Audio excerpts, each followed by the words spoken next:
Let me tell y'all something, if you ain't never visited Eastern Kentucky, we have got some of the most bipolar gauntlet style weather you have ever seen. And this past week we have run the gauntlet. As you can see on my truck back here, we got all kinds of snow. You see that? Snow. And that's happened just in the past 6 to 8 hours. On top of the fact that we've had historic flooding throughout the entire state. Right here's what we're looking at in the city limits of Pikeville right now. And I've been using these electrical boxes for reference because last night about this exact same time, it was about 5 foot lower than that, if not 6 foot lower than that. All it lacks is another foot, and these people behind me, they ain't got no power. And right here is the fence line, and you can quite literally walk right up to it. It went from being Pikeville City Pond to Pikeville City Lake in a day.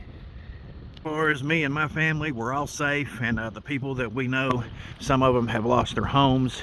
Some of them didn't have any warning whatsoever. It just happened. Some places like Fleming Neon here in Eastern Kentucky, they might have got a flood warning about 2 o'clock in the morning. By then it's just too late. It come too fast, too strong. The last great flood that they had was back in 1984, and I think the record of this flood surpasses that. The one before that, that's the biggest, was probably the 57 and the 77. And that's just about 6 to 8 more feet of water, and those records will be broke.